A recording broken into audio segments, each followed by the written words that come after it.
Welcome to Heart to Heart. Today we have a special guest joining us, someone who's not only an accomplished author, but also a dedicated advocate for students' success in higher education. I am thrilled to introduce you to Dr. Ezella McPherson. Dr. McPherson is the author of several highly acclaimed books, but one in particular has reached remarkable heights.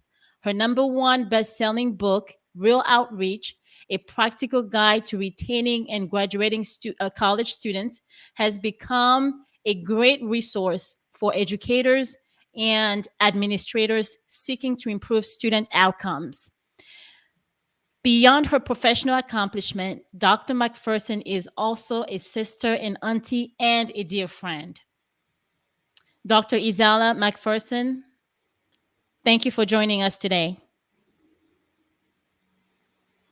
Thanks for having me, Cindy. I am, honored to be on Heart to Heart.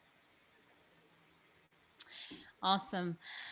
So, Dr. Ezella, we go way back since high school, and to see how things have unfolded or turned out for you has been very impressive. And I'm proud of you. I'm proud of your accomplishment. And you literally dedicated your entire career journey really in helping students to be successful in college and higher education, and you have become a an advocate for students. Um, and your books have been such invaluable and great resource for educators and even students.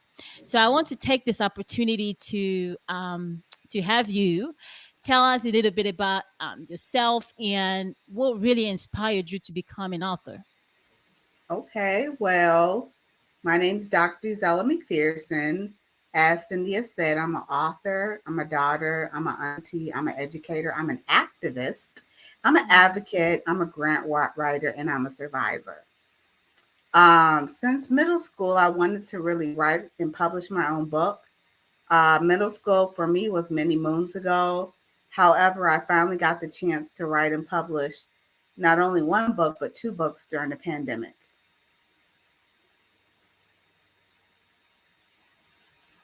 And what inspired you to become so since middle school you wanted to be an author, and so you finally accomplished it. Is this the end of it, or you have more books coming out?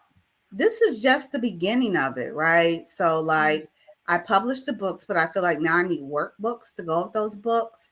And then I want to publish additional books as well because I've written journal articles, I've written book reviews, I've written book chapters, but to have your own book and to publish your own book is a different it's a different dynamic, right? Because you now become like the expert in a sense, in terms of your own, not only your own story, but the story of others.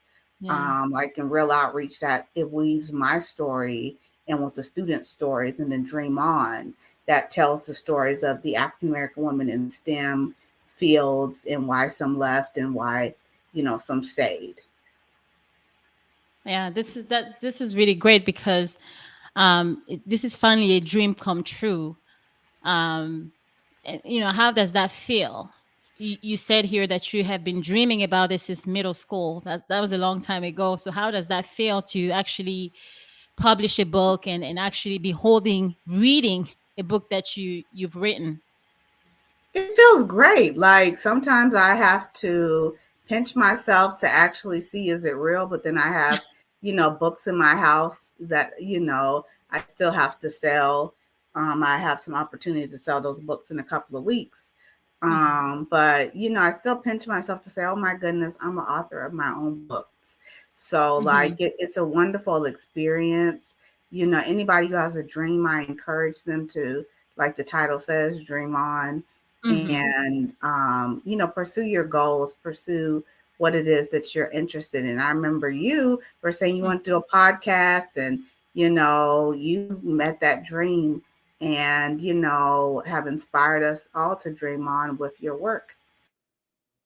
Yeah, speaking of the podcast, you inspired me with, because I remember you came to visit, and I was I was talking to you about the podcast, and you helped me come up with the name of the podcast. I want to remind you that. Do you recall? I almost forgot. Like, I've had Ah, so much go on, but I remember we did have a conversation about that. And then, yeah, I feel like you came with the idea of heart to heart, but we had discussion in terms of the title. I do remember that. yeah, that's good. And so we know that you write this book. You wrote this book for college students, educators, administrators. What can readers anticipate gaining from this book in terms of insights, knowledge, and practical guidance? Yes. So practitioners and or administrators working with first generation underrepresented or underserved students can benefit from reading this book because readers will receive information on the campus resources that students should consider using in college, Mhm. including professors, campus offices such as financial aid and career services, as well as developing a mentor and finding their tribe.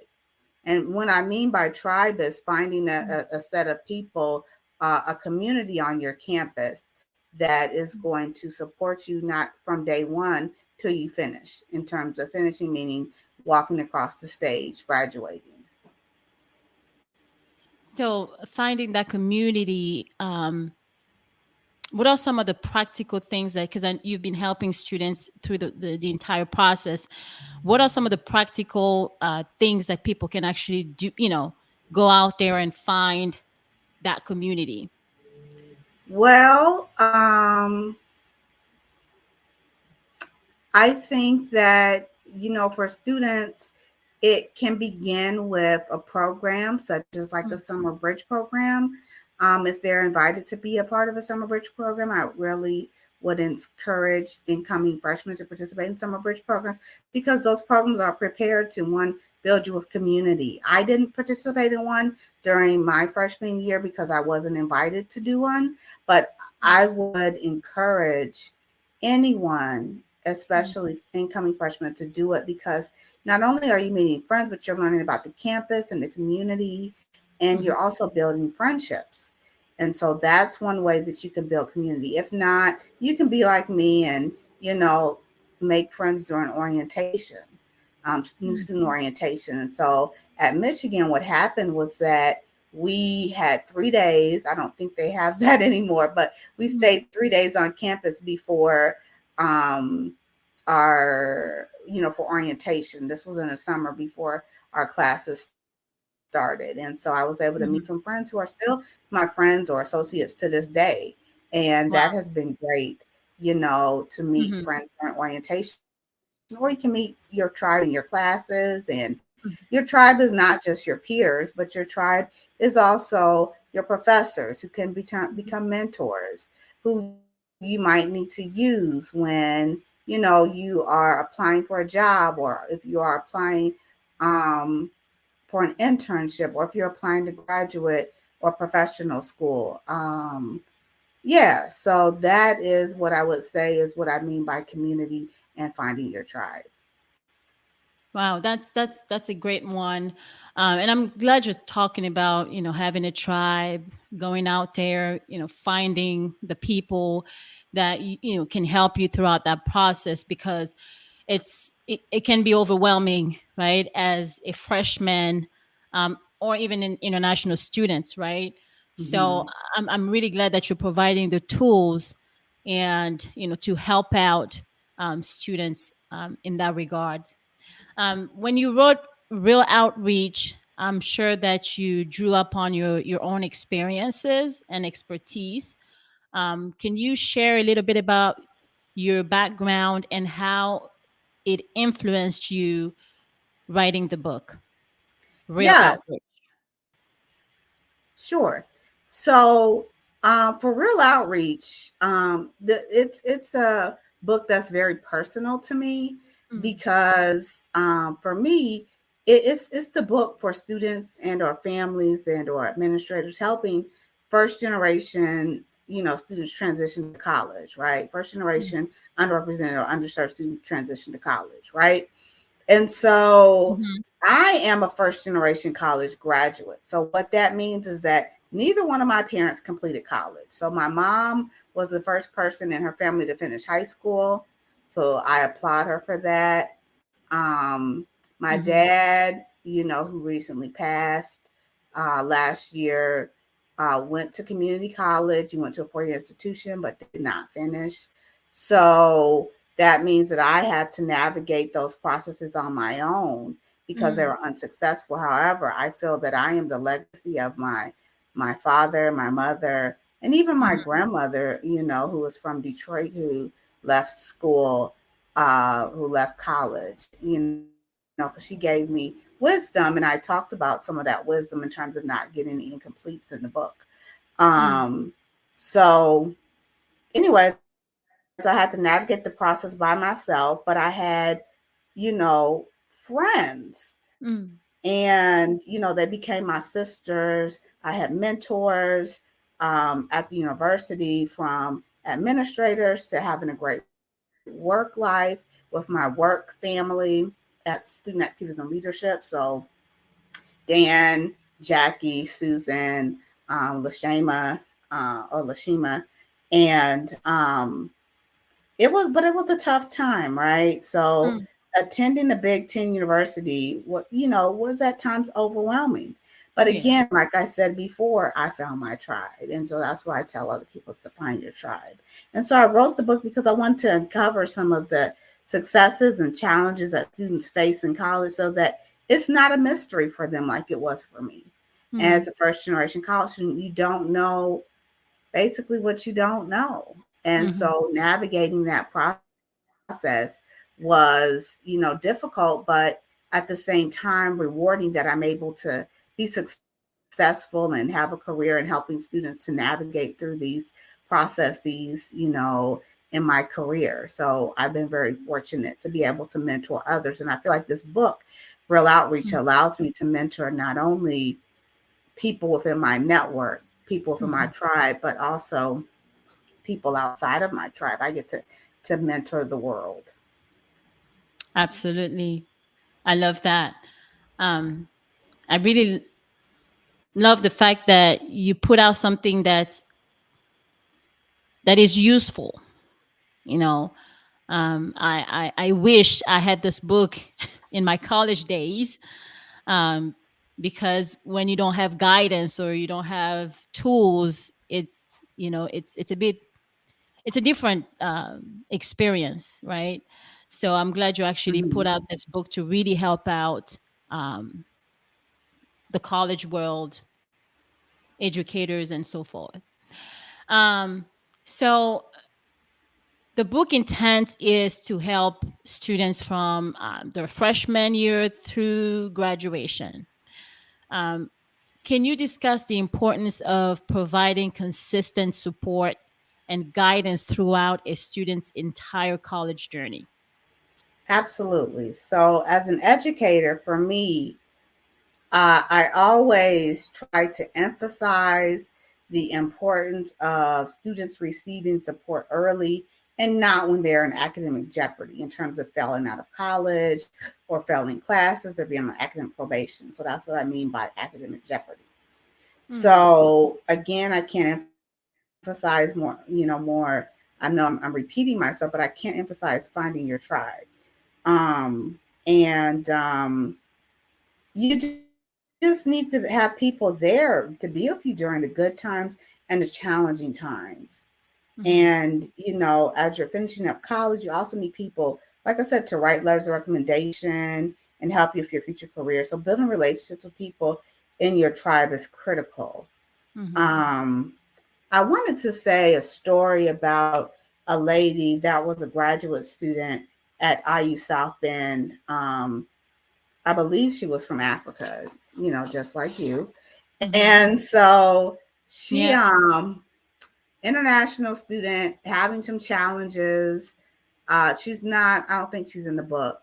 But anyways, because this is undergraduate experience, this is not the graduate student experience. Mm-hmm. But anyways, she needed money, and she worked in the cafeteria. Mm. Serving us food, giving great giving us great customer service. And she was always smiling at us. And so, but I didn't know behind her smile there was hurt.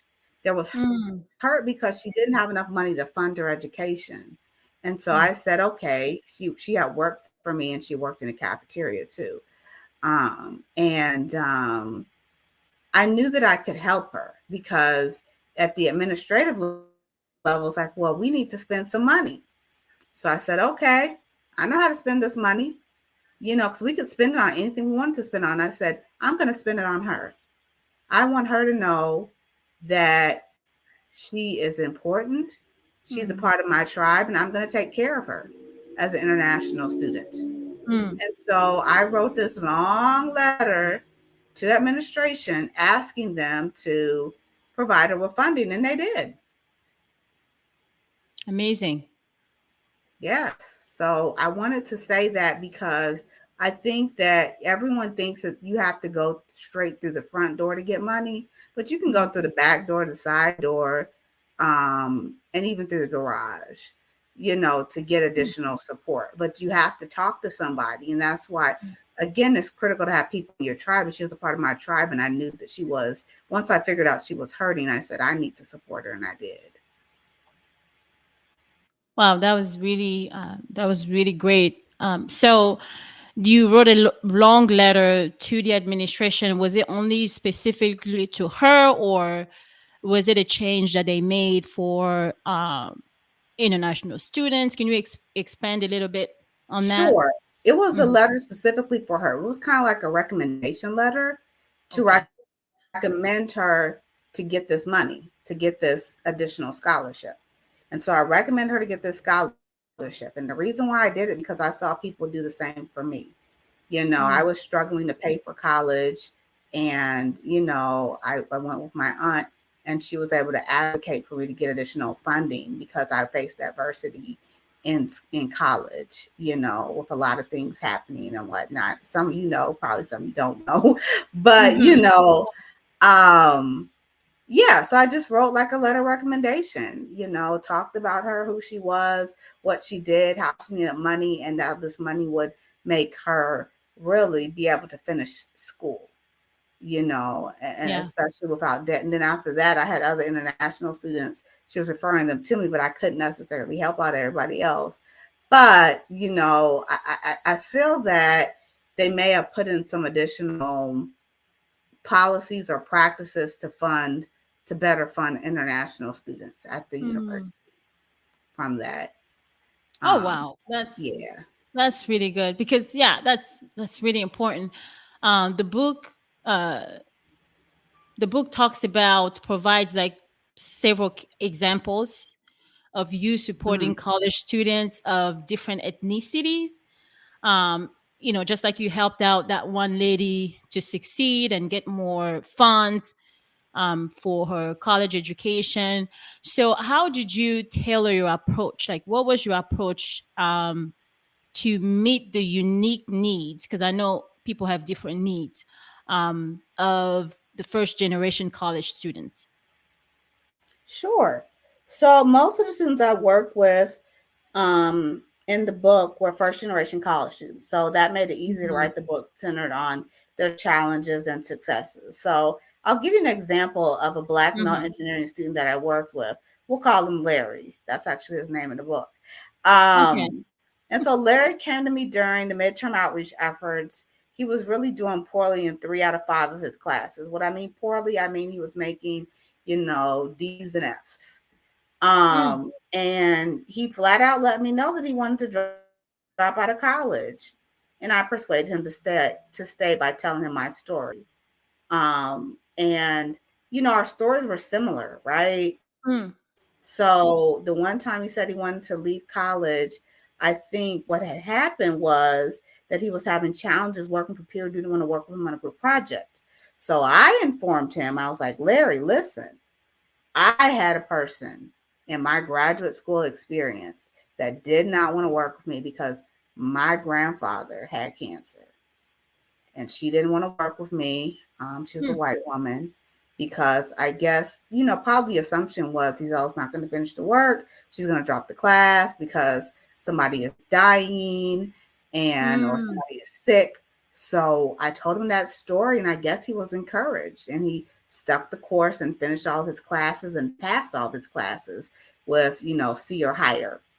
And then he came to me again, I think another semester, I think that next semester, and was like, Dr. Ezella, he just came in there looking all sad again. I'm thinking, what's going on? And so he told me that, you know, I think one or two of his relatives had cancer. Hmm. And whipped out my stories once again because I think you have to relate. I don't think, I know you have to relate to students.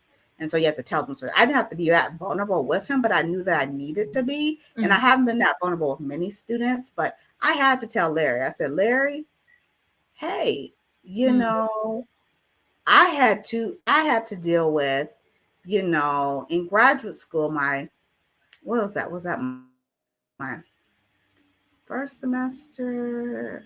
No, it's my second semester, Mm-hmm. second year of graduate school, and I was dealing with people, that had timelines to die. So my grandfather, and my aunt Carol, which Mm. was, they're both on my dad's side. They're my paternal family, and so I was waiting for them to pass, and they were given the ticket to pass from cancer.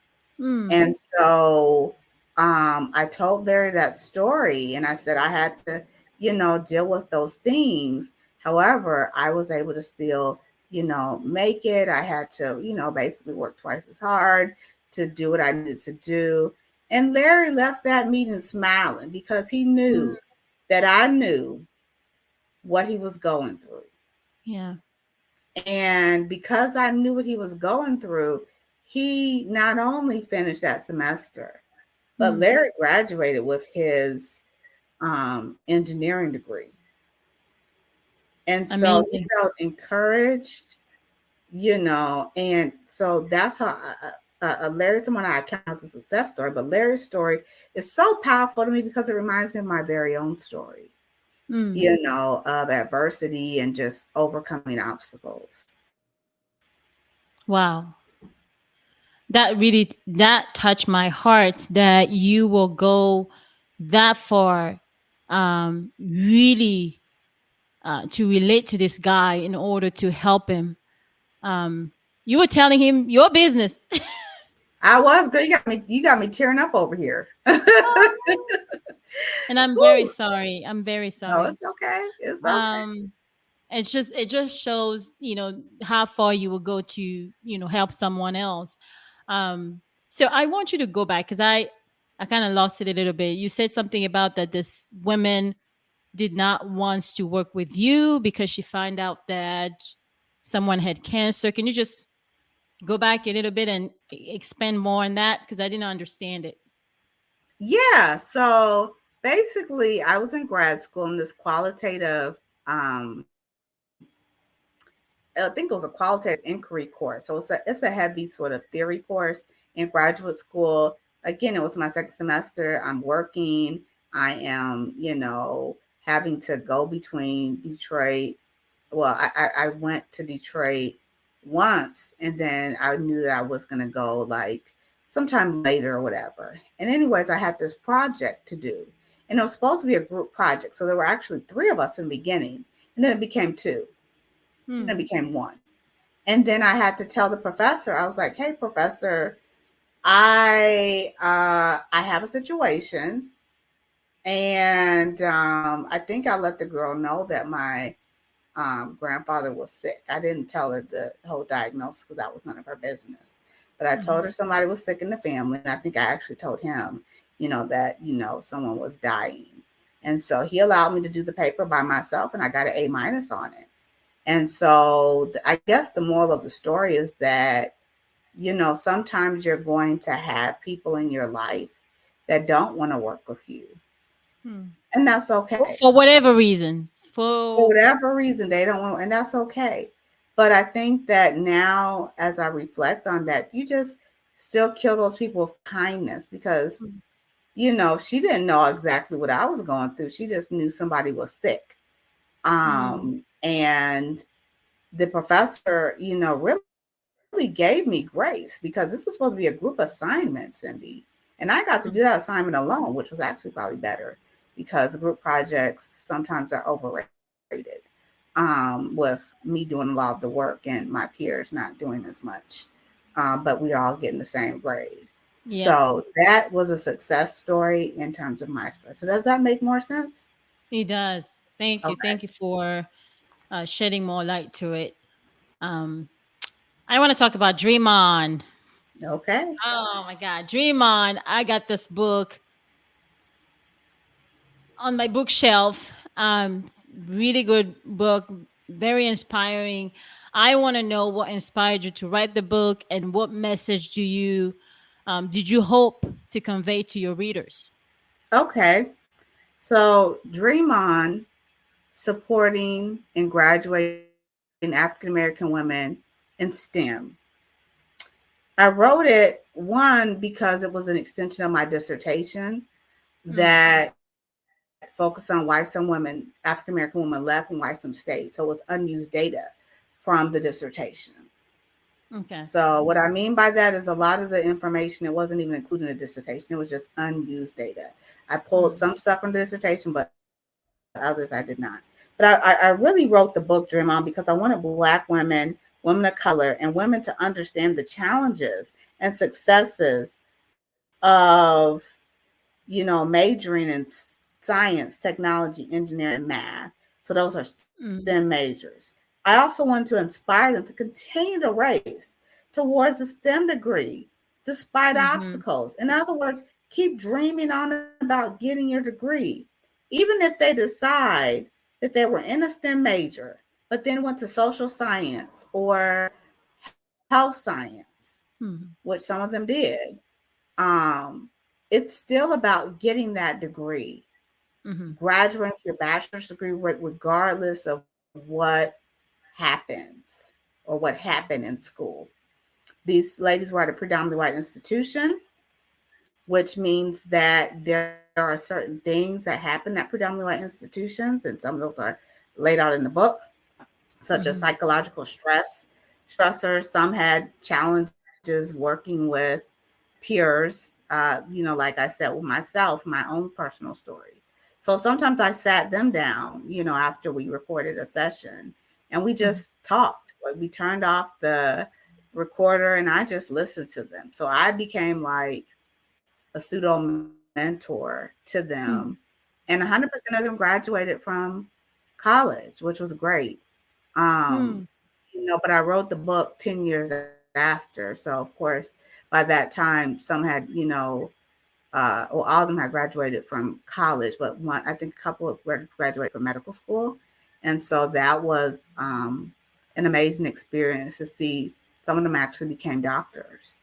And so to see how does that process work at a predominantly white institution in terms of majoring in STEM and then going on for your medical degree or your PharmD or, mm-hmm, because, a lot what happens at these institutions is some of the students that I even went to graduate school with, some of my peers, they came from HBCUs. They did research, at HBCUs, mm-hmm, and I had a deficit in terms of research in undergrad. mm, But I made that up and did a lot of research when I got to graduate school and got into my classes. And so then by the end, I was a stellar researcher. mm, So I guess to answer your question is that, or to, sort of close this question is just sort of say, I wrote this book. So there's this call to action to dream on and to mm. continue what you started or to finish what you started and to get your degree no matter what.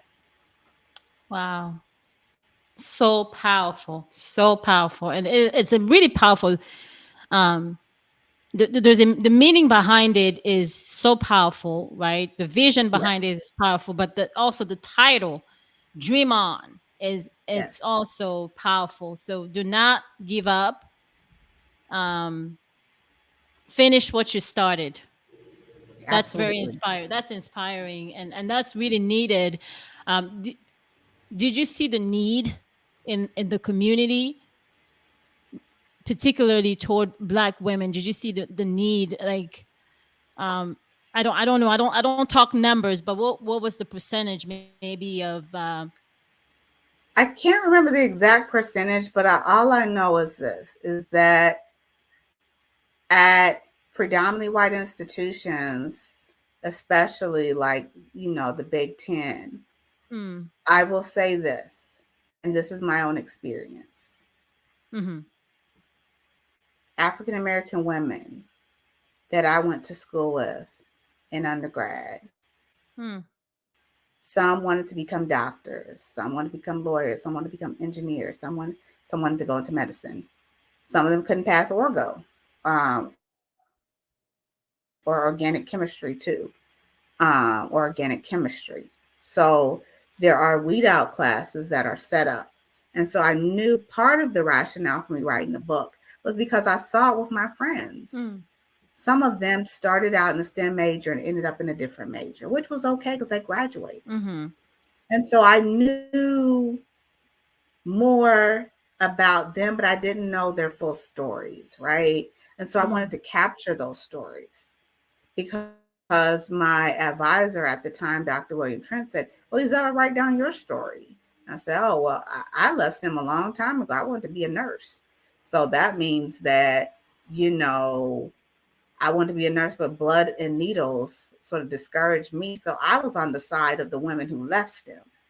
And so mm, that's how I was able to mark myself and say, you know what, it's okay to leave. mm. It's okay. You can major in whatever you want to major in. But I left STEM like in fourth grade, right? Yeah, yeah, So, but I still took math and science courses, but the curriculum, I was, not as, comfortable or confident in doing the business curriculum. So I left, I had initially said when I went to undergrad, I said, I want to be a business major. And that wasn't happening because I got discouraged from the upperclassmen that talked about the math classes that they were so hard. So I took stats and I think I took stats for my quantitative reasoning, but I really loved writing. So I took, mm-hmm, a lot of classes that allowed for me to write essays and things of that nature. And I finished with my degree. But mm-hmm. in terms of, I know I'm going on a long tangent, but No, that's great. That's I yeah, think that's I great. I think what I'm trying to ultimately say is that the passion for the book came from my Mm-hmm. undergraduate experience with my friends. And then Mm, I knew some of the issues, I knew some of the experiences, but I didn't know everything that they went through. So I wanted to mm, track that at a predominantly white institution, which they were at. The ladies in the study were at, and I call them Sensational 16, that's their pseudonym. And I just wanted to see what that process looked like and mm, document that process, and so that other African American women or women of color can use this book to mm-hmm. say, you know what, I can go to a predominant institution. I can finish my degree. Yeah, Now, whether I finish it in STEM or, health science or social science or just a general degree, that's okay. But the yeah. thing I'm going to do is maintain the mantra that Dr. Mm-hmm. McPherson said, I'm going to dream on and get that degree. And I think that's what I want people to know about the book and about the Mm-hmm. rationale for doing that particular book. Wow, so powerful, so powerful. Thank you. You've had quite a journey, very impressive, and um, great accomplishments. Um, as they say, behind every accomplishment, there's a challenge. Um, have you had moments where you felt like giving up? If so, what made you keep going? So I think the time when I faced a lot of adversity, which I've faced adversity throughout life, but the moment that was defining for me was when in 2012, after I got my doctorate, I struggled to find employment because I was in the mindset of, oh, I'm interviewing well. Like I didn't get certain postdocs. I didn't get, professorships. I didn't get like academic advisor positions. Like it was just, very difficult for Mm, me, but I didn't know how to interview in those particular settings. And I learned, but mm, it took time. So I applied for over 200 jobs and got rejected over 200 times for employment. So what does that say? It says that, I was crushed. I was down. I was, mm, depressed about that, because I had gotten rejected. Who wants to get rejected over 200 times?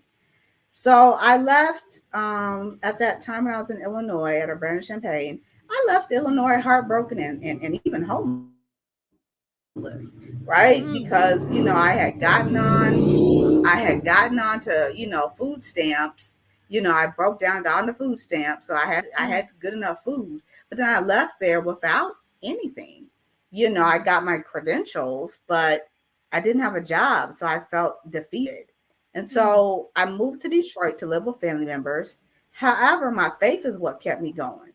I truly learned at that time that all I mm. needed was the faith the size of a mustard seed to keep going. Okay.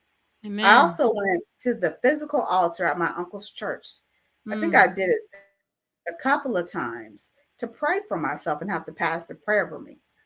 And within mm. 3 weeks of being in Detroit, I had two job offers. Two job offers. Wow. Wow. God is So good. God was amazing.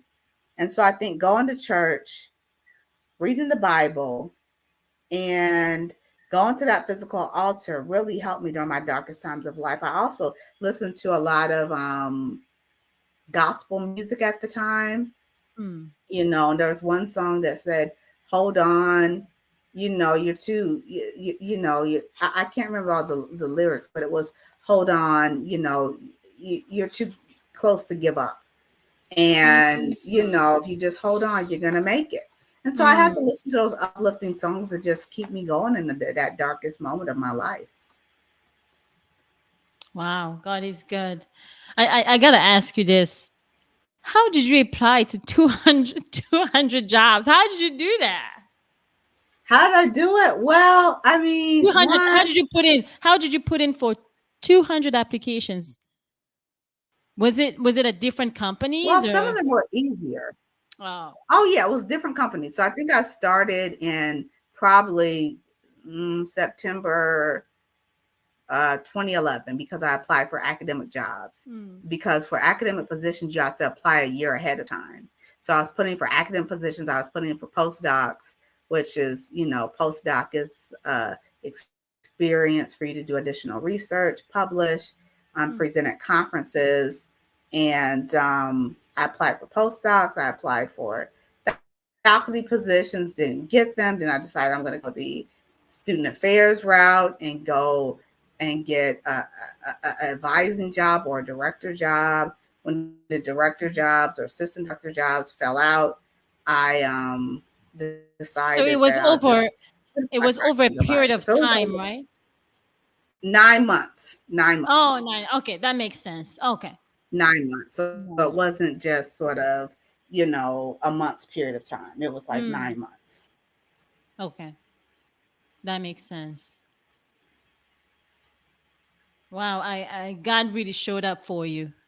Um, Absolutely. we think, yeah. Absolutely. And I think it's important for people to know on, your podcast that it's important to keep going. There are times in life where we just get, I told my Mm-hmm. mentee the other day, I said, I've been to the mountain top, Mm. but I've been in the valley, and I've been to the mountaintop, and I've been to the valley. So it's just ups and downs, highs and lows. But the main thing is that you keep on going in this thing called life. That's good. That's really good. That's really good. So, what advice would you give someone who would like to become an author? Because that's your world. You've written books, successful books. What would you tell that person? Yes, I would tell them you have to know your reason for publishing. So do you want to make a profit, or would you just like to get your name recognition out there with a few royalties in terms of funding with a traditional publisher? So a traditional publisher requires that you submit a query letter, which is basically a letter announcing to them your book. You put your book chapters in there. Basically, you not put book chapters physically in there, but the titles of the book chapter, and let them know, hey, here's a proposal for you, or not a proposal, but here's a letter for you. Will you consider, reading my book? And then if they say yes, then you go and do the book proposal. And, the book proposal, you're going to lay out all your, chapters and why you're doing the book, and your rationale for doing the book and some other things. But if people want to talk further about that, I can definitely tell them more about that. But you submit a book proposal, and then if the publisher wants to further review the whole book, then they'll ask for the book, a full book, proposal and a book. They'll want the entire book. Now, whether you choose self-publishing or traditional publishing, it's important to get your book professionally edited, right? By a professional editor. You hire them, they could do it. It's just so important to have somebody else have a second set of eyes on your book. Also, a good book cover means the difference between getting purchases or being overlooked. So, Cindy, you know what my book covers look like, right? Dream On is just beautiful. I Perfect. paid for that. Yeah, I paid for that book cover to be designed because I could not find a book before African American women. I couldn't find an image before African American women that were, a scientist, and then, Wow. someone in mathematician, and someone, um, being an engineer, so I couldn't find the STEM folks. So I had to get it created myself. And everyone loves that book Wow. cover. Okay. And then I love it too. the book cover for me, it tells the story of your book in addition to the book Mm, blurb on the back of the book. And getting book endorsements are good as well. So I got book endorsements for Dream On. Um, I got them from professors. And then I got a book forward by Dr. Alexa Kennedy Davis, who was the first African American neurosurgeon,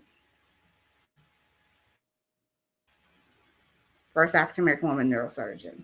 And so she, trusted me, and I trusted her to review the book. And I think she has her own book now, or someone has written a book on her. So that would definitely be a good book to get as well, on her life, because she was a trailblazer and the first African American woman neurosurgeon. How does that happen? And one, wow. someone had encouraged me to get a medical doctor to Hmm. do the forward of my book, and I'm so happy that I did, and I'm happy that God blessed me with her.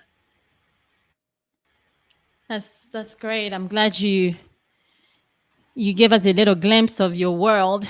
Um, and so, all your books, have you gone the traditional publishing way route? No, so my two books I did, Dream On and Real Outreach, those are self-published. However, Dream On was supposed to be published, and I had the editors lined up, but when I found out about the royalties, I said, no, Mm, ma'am, I will do it myself. And so, doing the self-published books, you also have to be the marketer of your book. You have to be the mm, distributor of your book, so you make your book sales, but you get all the mm, royalties, right?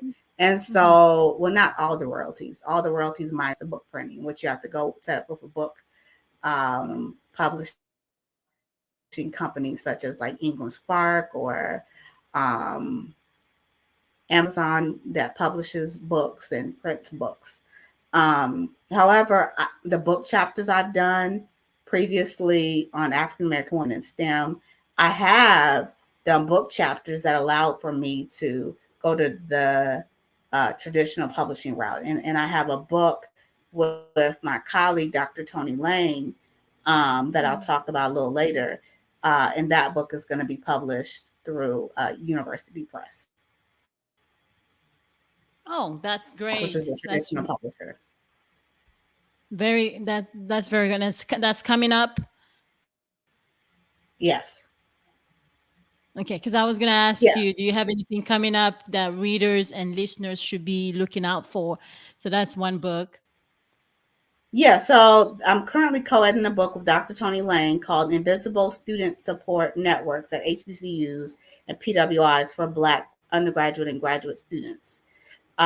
We worked with academics to produce the masterpiece, and I think now, given the Supreme Court decision about affirmative action and striking it down, this book is going to be really important for families, educators, practitioners, as well as researchers, to really understand what are the differences between HBCUs, historically Black colleges and universities, and predominantly white institutions, and what are the different Mm, types of support systems are available to Black students. And it's going to be mm, very critical, again, given that there will be no more um, affirmative action in admissions. And what I've seen, or what the research shows, is that in California, when everything was banned in terms of admissions, I think it was with the Proposition 209 in the 90s, mm, Black students started flocking to or fleeing to HBCUs in the South from California.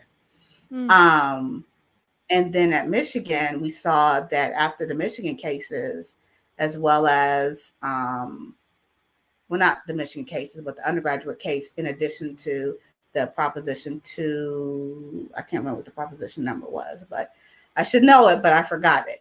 mhm, But anyways, after the proposition, I think mm, I can't remember the proposition, but anyways, mm, basically this ballot proposal initiative, which they did in several states, it eliminated affirmative action in mm, admissions, and so after okay. that, um, African American enrollment declined, especially at like big two universities like Michigan University of Michigan. Mm, And so it's difficult to try to, increase the African American student enrollment. So what are the different types of support networks that are going to be critical to helping students graduate from predominantly white institutions? We know that mm, HBCUs have a more caring environment, have an environment to help students to thrive in STEM mm. majors and then go on to medical school or go on to graduate school. So this is a critical book, and it's very timely at this moment. Wow, it's very very critical. Well, I can't wait for it to come out. Because when it comes out, we want you back on the show. We want you back on the All podcast right. so you can talk more about the book. All right. Sure. So, how can people connect with you? Where can they go and purchase your books? So people can connect with me on LinkedIn, Ezella McPherson. I think it's Ezella McPherson, PhD. LinkedIn, or through my website, www.drmcphersoncoaching.com. So those are the ways that people can connect with me And then purchase the books. and Is it purchase, only? and they can purchase the books. They can purchase the books from drmcphersoncoaching.com, Amazon, Walmart, um, where else? Um, can't remember all the places where you can Google the books. But definitely Amazon and Walmart are two of the places that they can purchase them from, in addition to books. And then my books also in the library, some libraries as well. And also, if they want to get my book into the library, they can request that a librarian, request for the book, and then the book can Mm, be purchased, either ebook or print version can be mm. purchased from the library, and then it can go into the system, and then they can have the book, read the book for free. Awesome. Dr. Izalda, I want to thank you for your time. What I mean, great conversation, great insights. We want you back. We want you back on the podcast. So thank you for being here. Really Thank you. appreciate you. Thank you for having me, Cindy. I really appreciate the time that we were able to spend together and you learning more about my story. Absolutely. Thank you.